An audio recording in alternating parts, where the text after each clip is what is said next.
tonga ny fotoana hitenenanao ampairezanao anay tompo aby alalan'ny teninao sy ny fanainao masina tanterao aminay izay efa tianao hikendenanay mitenena fa voninkiana izay ny anaran'i Jesosy Kristy ilay teny tonga nofo. Amen. Apokalipsy 7:7-7 izay efa nivakiana teo no isy ny afatry ny tompo ho antsika fiangonana amin'izao fanokanana ny diakonina andiany andro ny fiangonana izao. Dia isinganana manokana ny 5:12 izany no misy ny afatry ny tompo. Ary moa hevitra mandintsika amin'izany dia ny hoe izay maharesy no hatako andry eo amin'ny tempolon'Andriamanitra.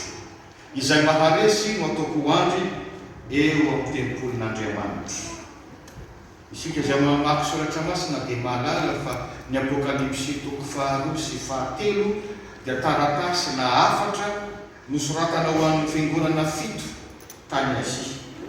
Ary anisan'izany ny fiangonana ao Filadelfia arak'izay fahitantsika ao amin'ny 2:7 ka hatramin'ny 7:12. Ahoana moa ny amin'ity fiangonana ao Filadelfia ity? Filadelfia dia tanàna tsotsotra ihany tamin'ny fotoanandro any Turkia ankehitriny.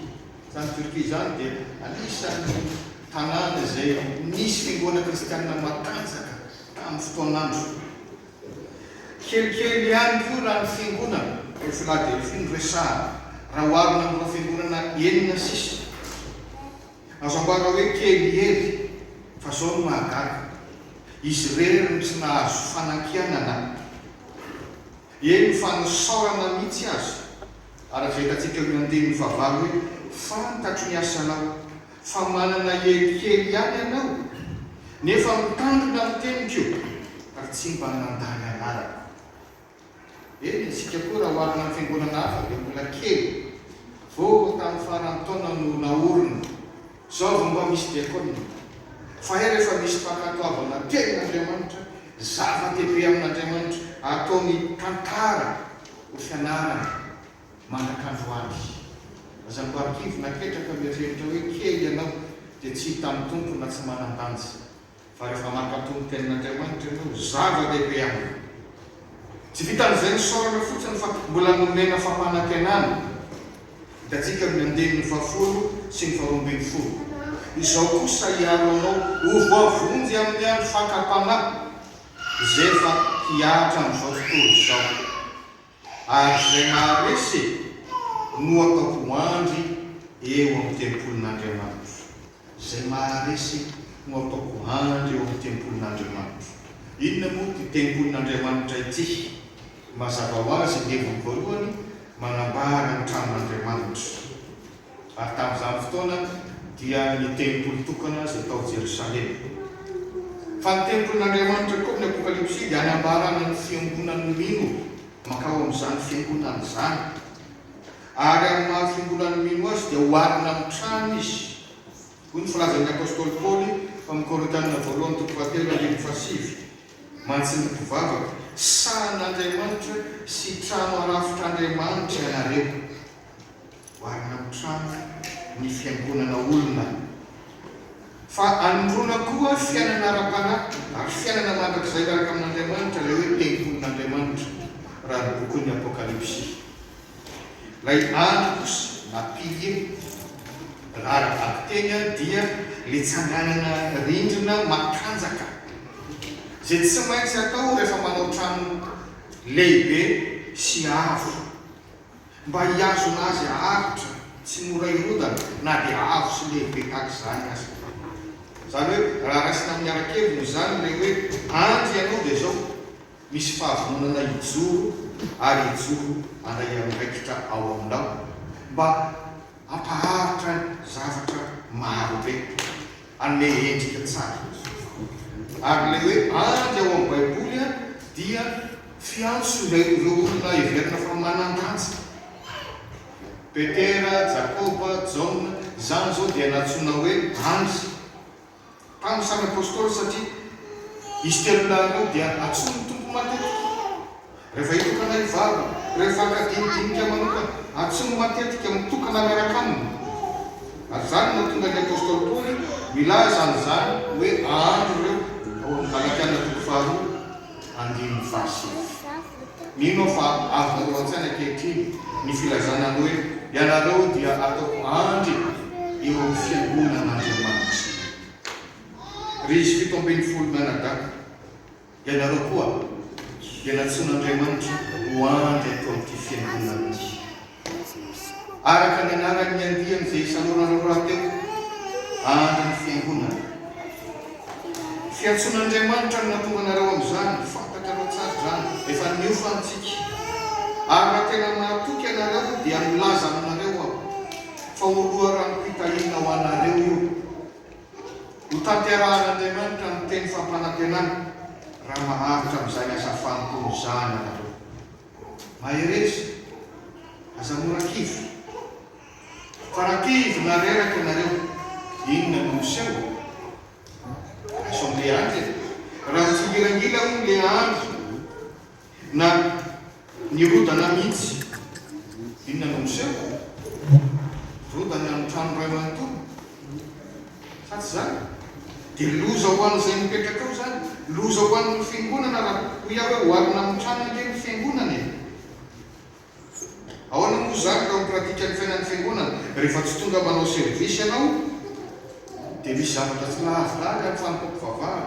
Nefa ny fanompam-pivavahana no fanovozan kely voalohany ho an'ny olona izay tonga mivavaka. Rehefa tara ianao dia tara ny fikarakarana fandraisana, mety ny fanompam-pivavahana efa manomboka zay ianao vao metraka azy moramora eto. Tsy maintsy misy fiantraikany eo amin'ny fiainam-panahy ny fiangonana zany.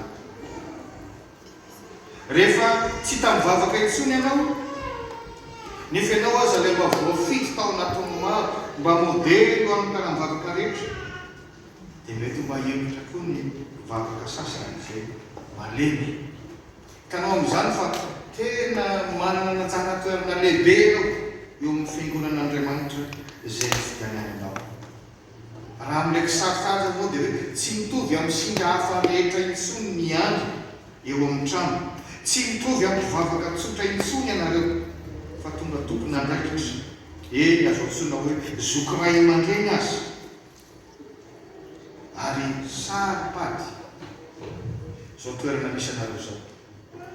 Zany indrindra no antony mahatonga ny tenin'Andriamanitra sy ny fiangonana miantso anareo hanao fanekena rehefa iroso amin'ny fanompona tahaka izao. Hanao fanekena ianareo rehefa avy eo, mba tena ho vokatry ny fonareo, tena nekena ireo amin'ny safidinareo manokana, ary fanekena hitondra vokatra tsara.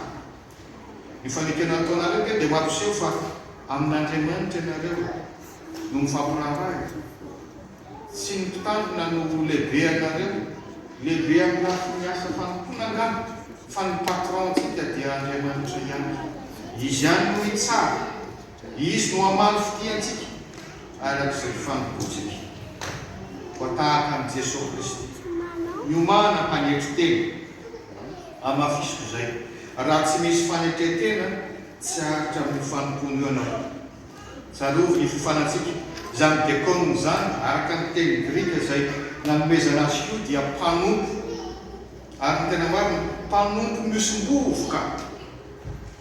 Zareo tsara tsika zao alohan'ny niditra teto ny olona mahazo tonga amin'ny efatra, fa isika tonga adany ray melo mandarina ny toerana, mikarakara ny lamba, ny fandraisana. Raha misy faty hoe dia tsy ponina, raha misy tokony fafana dia fafana. Angamba ianao any an-trano mety tsy nandray borosy, mety tsy nitsopona fato zany, fa madekônina anao manao an'izany ianao atao noho ny amin'ny Kristy. Ka raha tsy manana fanetretena, tsy havitan'izany, tsy havitan'izany. Izay maharesy dia ho ataoko andro eo amin'ny tempolin'Andriamanitra. Ina moa dikan'izany hoe izay maharesy, misy ady atrena dikan'izany, matoa misy maharesy ary misy resy. Tena misy ady tokoa, fa tsy ady ara-nofo, fa ara-panahy. Ny bokin'ny Apokalipsy dia anisan'izay mampianatra antsika ny hoe tsy ara-nofo kely fahavaritsika, fara-panahy dia midevoly ny fanaratsy ary ao amin'ilay boky n'Apokalipsia efa fahavalo resoa fa rehefa tonga ny farany dia tena fatorana ary makany amin'ny farimpetrafo mandrakizay. Mila mankandra tsara tsika izany fa tsy hoe ady ara-batana izany ambary izany. Mila ampivavaka tsika fa rehefa tsy ampivavaka tsika dia moramora mo satana ny mampiditra fisalasarana amintsika io, mampiditra fahakamoana na dia ny akaty am-piangonana azy tsy matohitra intsony. Rehefa namandrazo tomono na manakaiky anao taonanao isaky ny hoe tokony akaty am-piangonana mamorona programa analavitra n'Andriamanitra, analavitra amin'ny fiangonana dia tsy atohitra amin'izany ianao rehefa tsy ampivavaka. Ambaranao aloha zany mba fitifidio ihany izay tena atao namanakaiky. Lazao anao namanao dia lazaiko anao mitoetranao sy ny aktivité anao hoy ny orbitany anankiray mba tena ifampitarika amin'ny tsara fa tsy hoany amin'ny fahaverezana. Mahereza mivavaka mandray tenin'Andriamanitra, mandray fampianarana, fa izany ihany no fitaovam-piadiana ary isantsika ny Satana. Ina moa dika hoe Satana? Hampisaraka. Izany no asany, izany no tanjony, ny hampisaraka anao amin'Andriamanitra, ny hampisaraka anao amin'ny vadinao. Izay rehetra nakamba an'Andriamanitra dia davin'ny Satana kororoana, sarahana aminao, tsengotsengoana eo anao, tsengotsengoana eo anao, farana anao rehefa tsy ampivavaka tratrany any. Tantarako kely aminareo ny tantaran'ny voromahery sy ny goaiky. Mahavariana ny fomba fiadan'ny voromahery sy ny goaiky ariavana. Raha misy biby tia ady ary samy ady na miantsy ady amin'ny voromahery mifanatrika, miady mifanatrika amin'ny voromahery aloha tsy misy, fa amin'ny kafetsena dia ity goaiky ity. Mahay goaiky avelona rosa tsy mahay. L'autre comme teny frantsay corbeau. Le combat de l'aigle royal et le corbeau. Somary maintimainty iny izy. Rehefa manidina ilay voromahery, izy miaingy koa ao aorianao. Arahany tsikelikely dia rehefa manomboka mahazo avoavo iny tangenany avy eo amin'ny lamosiny. Ary tsy vitan'izay mitangeny eo amin'ny lamosiny izy fa tsaingotsaingohany matetika ny atony. Tsaingotsaingohany. Dia ny mahagaga dia izao, tsy mijanona ilay voromahery na dia mahery ary tsy mierika akory aza izy, dia mbola manao mitangitangina ihany ilay goaiky, dia mbola tsaingotsaingohany foana ny atony. Fa rehefa afaka kelikely kosa, inona nataon'ilay voromahery izy ianao? Nanidina amin'ny ambonimbony kokoa izy. Satria araka ny traikefa dia fantany tsara hoe rehefa miakatra ambonimbony dia mekelimekely ny oxygène, ka ny kelikely eny dia misepotra. Miakatra amin'ny ambonimbony amin'izay ilay voromahery, nanino? Sepotra ilay goaiky, miala moramora. Dia lasa mamondiany any ilay voromahery. Tena zava-misy zany, fa misy fianarana tokony ho saintsaintsika.